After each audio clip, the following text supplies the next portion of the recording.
بسم الله الرحمن الرحيم. وعن أبي مالك الحارث بن عاصم الأشعري رضي الله عنه قال قال رسول الله صلى الله عليه وسلم. Hazrat Abu Malik al-Harith bin Asim al-Ash'ari radiyallahu ta'ala anhu narrates that Rasulullah sallallahu alayhi wasallam is reported to have said, At-tuhuru shatrul iman, that cleanliness is half of iman. That external cleanliness, this is half of iman, and iman itself is for the internal purity and cleanliness of a person. Iman will cleanse a person of all the evil characteristics that are within a person. Walhamdulillahi tamla'ul mizan. And Alhamdulillah, just saying Alhamdulillah, this will fill up the scales. That tomorrow on the day of Qiyamah, our actions are either going to be weighed on the scales, that in various verses of the Quran, Allah Ta'ala mentioned that the scales are going to be erected on the day of Qiyamah. So either our actions are going to be weighed, or our book of deeds are going to be weighed tomorrow on the day of Qiyamah. So Alhamdulillah, this will fill up the scales tomorrow on the day of Qiyamah. Wa subhanallahi walhamdulillahi tamla'an, aw tamla'u ma bayna as-samawati wal ard.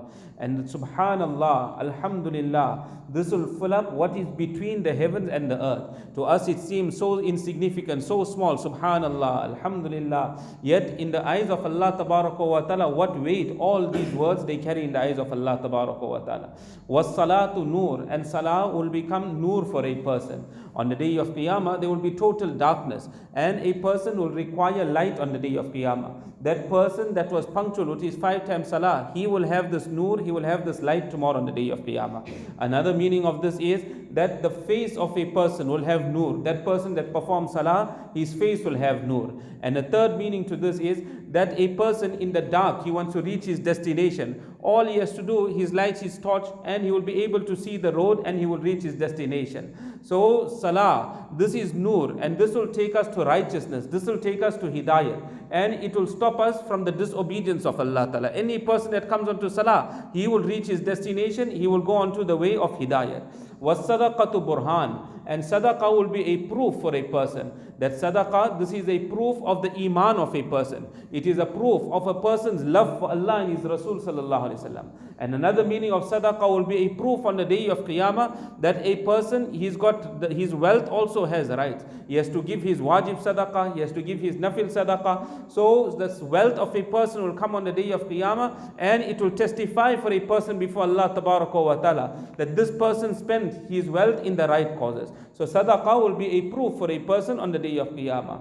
Was sabru diya, and sabr will be an illumination. It will be a brightness, a light for a person as well on the day of Qiyamah. Wal Qur'anu hujjatun laka wa alayk, and the Quran Sharif will be a proof for you, or the Quran Sharif will be a proof against you. It will testify either in favor of you, or it will testify against a person.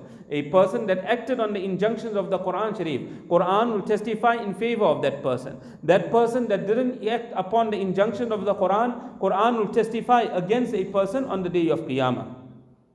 And then Nabi sallallahu alayhi wa sallam mentioned, Kullu nasi yaghdu faba'i'un nafsahu famu'tiquha aw mubiquha, that every person departs in the morning and he sells himself. فَمُعْتِقُهَا, and by doing this he frees himself. Meaning every morning a person either does good deeds, amal salihah, and because of this he frees himself from the adhab of Allah tabaraka wa ta'ala. Or a person, he engages in the disobedience of Allah, and if he engages in the disobedience of Allah tabaraka wa ta'ala, أَوْ مُوبِقُهَا, then a person is going to destroy himself.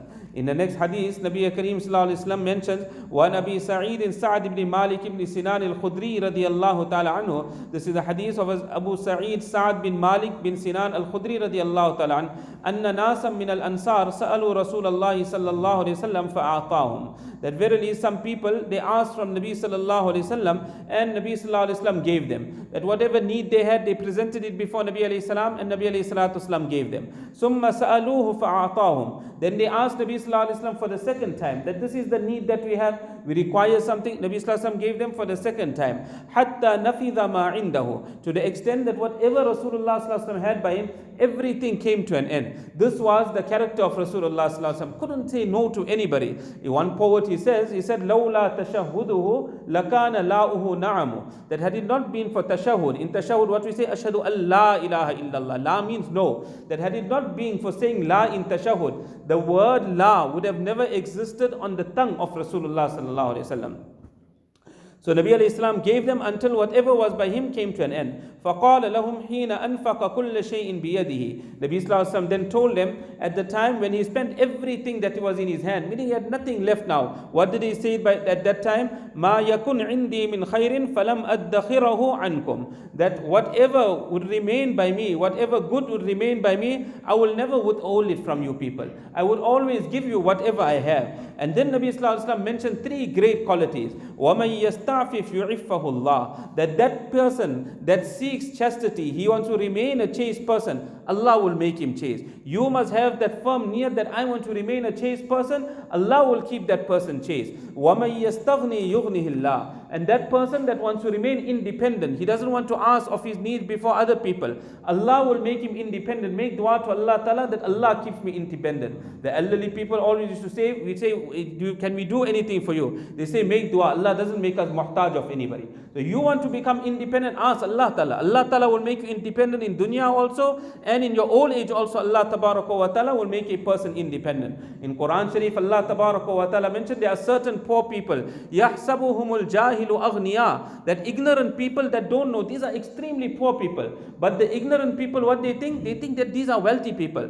يَحْسَبُهُمُ الْجَاهِلُ أَغْنِيَاءَ مِنَ التَّعَفُّفِ, because they don't ask anybody for their needs. But how do you know that they are poor? تَعْرِفُهُمْ بِسِيمَاهُمْ. You will recognize them by their appearance, the way they dress. You will realize that this is a poor person. So there are those people that never ask anyone of their needs, even though they need it. Allah Ta'ala from the unseen, Allah makes them. Allah Ta'ala fulfill their need. Somebody will come, Allah will put it in their heart, go and fulfill the need of that person. And the need of that person will be fulfilled. So a person that wants to be independent, Allah will make him independent. وَمَنْ يَتَصَبَّرْ يَصَبِّرْهُ اللَّهِ. And that person that exercises patience, Allah will give him patience. The person when he's going through difficulty, he doesn't complain of it. He makes sabr at that time. Allah will give him the strength to make sabr and to continue. And then Nabi sallallahu alaihi wasallam mentioned, وَمَا أُعْطِيَ أَحَدٌ أَطَاعًا خَيْرًا وَأَوْسَعًا مِنَ الصَّبْرِ. That no person has been given any gift that is better and more greater than sabr. A person that Allah Ta'ala has given him this quality, that is patient at the time of difficulty, this is the greatest gift that Allah Ta'ala can bless a person. What will continue from inshallah.